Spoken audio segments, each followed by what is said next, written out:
be sure to check out Rob Plays. There you can hang out with me while we play video games and talk about life stuff. So as we continue our discussion on Batman Rebirth, we pick up now with I Am Gotham Part 3. Now, when it comes to multi-part story arcs, they're usually 3 issues or more, and there's a reason for that. Odd numbers are more often chosen than even numbers, but, with DC, they tend to stick with 6-issue story arcs. But regardless of the circumstances, everything's done in sets of 3. The first 2 issues are done to sort of set up the story. The third and fourth issues are designed to effectively enhance or to add existing information, and the 5th and 6th issues are designed to conclude everything. And with issue number 3, Tom King begins the process of revealing the backstory of Gotham and Gotham Girl. What we do is we pick up at some point in the relative past, not too far, but at some point in the past. Again, we're not given a definitive date here, we just know that it was probably a decade or so. But during a time when a family was basically leaving a theater, this was very indicative of Bruce Wayne's experience. And in fact, when I first picked up this story, I thought that it was a retelling of Bruce Wayne's origin, which seemed a little strange because the boy was older than Bruce Wayne was when his parents were killed. But much like that scenario, this family is heading down an alleyway. Why they chose to head down a dark alleyway, I don't understand, but they chose to head down an alleyway. In the midst of walking down this alleyway, the most,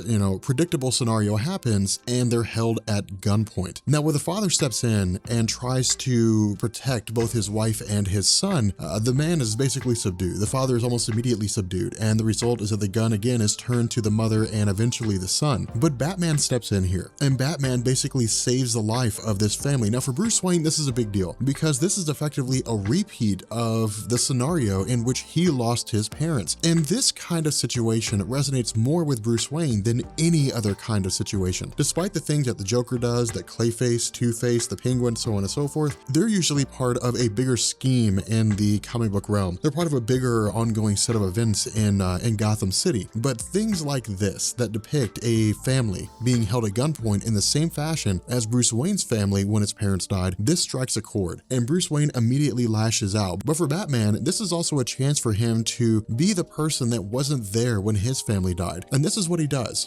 as this husband and wife and son, as they're basically consoling one another, having survived the encounter, Batman tells them that it's okay to be scared. They're going to be scared for quite some time, that everybody gets scared for one reason or another. But the important thing is to learn from that fear, to learn to fight fear and to go forward a stronger person. Now, of course, what we know is that this young boy was basically Gotham, and the young girl, presumably his sister, who we'll find out here in a little bit, is Gotham Girl. Now, the connection between Gotham and Gotham Girl and the events that we just went over is revealed to us when we switch to Robinsonville and Gotham City. Now, with regards to Gotham as a whole, this is one of the big misnomers. Gotham is largely considered to be a singular place in and of itself. Gotham City does have suburbs, but it's still considered to be part of Gotham in and of itself. And so what we find is that the parents who had been held at gunpoint are meeting with a man from the Federal Bureau of Investigation. And what they're telling us is that after the incident whereby they had been held at gunpoint, that the boy named Hank had basically become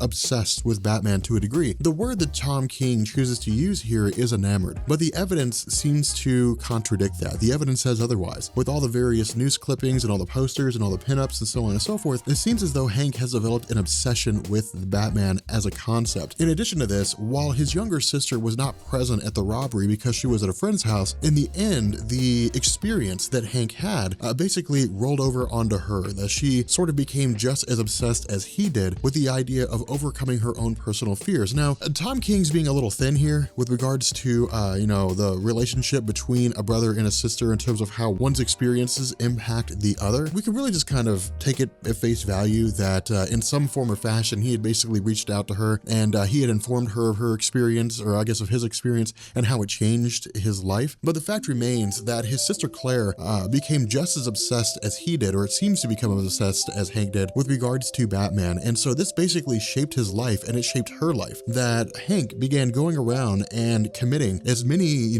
good deeds as he possibly could, volunteering, different things like that he began weight training, he began exercising, pushing his body to the peak of a physical experience that both Claire and himself began to experiment with, forensic evidence, began to read about, science as much as they possibly could. And this is really just designed to say that instead of them, having some sort of guide to take them through their own experiences, instead, they followed the exact same road as Bruce Wayne, that Bruce Wayne taught himself a lot of the things that he knew. He also traveled around the world to gain a lot of these experiences, but he taught himself a lot of the things that he knew. And the result is that he proved himself to be a formidable combatant and take on the Batman mantle in full force. Much like Bruce Wayne, Hank and Claire have done the exact same thing. And in fact, like Bruce Wayne traveling around the world, they did the same. They went overseas, they did, some work in some very dangerous areas, and this went towards expanding their view of the world, but also how harsh humanity can be and how important it is to stand up for what's right, to do the right thing in virtually any circumstance. Now, the connection between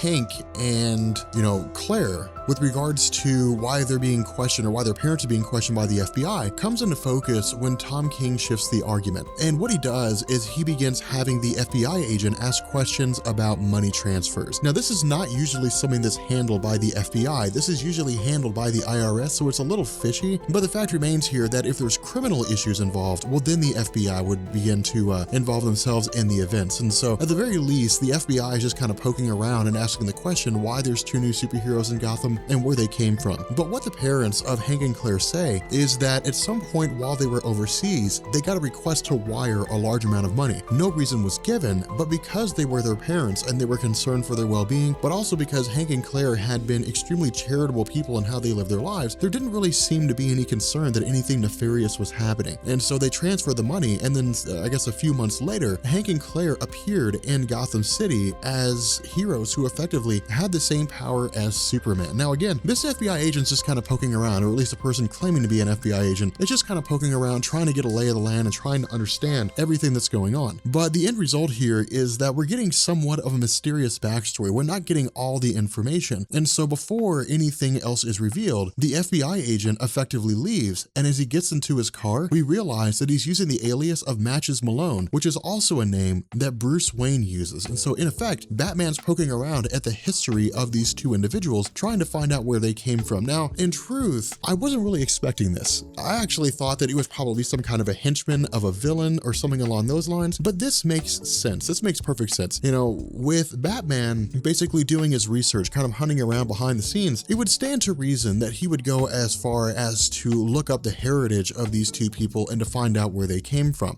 But it also gives us a little bit of perception when it comes to Bruce Wayne. As we talked about in the last video, Bruce is not a very trusting person when it comes to anybody, to be quite frank. Of course, the vehicle that he was driving was not an actual car. Instead, it was basically a housing for his Bat motorcycle. I'm not sure exactly what it's called, the Bat wheel, I guess, I can't remember. But it's basically, this is just a multifaceted depiction of the deception, the lengths that Bruce Wayne will go to get the information he needs. It doesn't necessarily make him a bad person. It's just that at times it's necessary for him to be duplicitous in order to gain honest answers. And so what we do is we switch to Claire and Hank, who are in the middle of holding up a bridge that seems to have collapsed. And while Batman is racing and trying to get over there in order to keep things, in order to both monitor Hank and Claire to make sure they're being heroes effectively, as well as do what he can to ensure the safety of those bystanders, we also see that while he is able to do this, that the entire situation is being monitored by Hugo Strange. Now, as we had talked about in a previous video, Hugo Strange is a well-known, villain of the Batman landscape, but he usually uses his experience or his knowledge for the purpose of manipulating other people, but he's really one of these villains as kind of the hidden hand. It's usually a circumstance just like this, where it turns out that Hugo Strange was behind everything. And so while the bridge is saved, or I guess the bystanders on the bridge are saved, while things seem to come to a close, eventually Claire and Hank are met by the arrival of Psycho Pirate, a villain capable of manipulating the emotions of virtually anybody he comes into contact with. And so the question becomes, what direction are things taking now? But with that being said, post a comment down below and let me know what you guys think about this story. In truth, the Batman story is interesting. I wouldn't go as far as to say that it's one of the best Rebirth titles at the moment, but at the very least, it gives us an idea of what direction Tom King's going in, the idea of where Batman's heading in the DC Rebirth landscape. So with that being said, we're going to bring this to an end, and I will catch you guys later. Peace.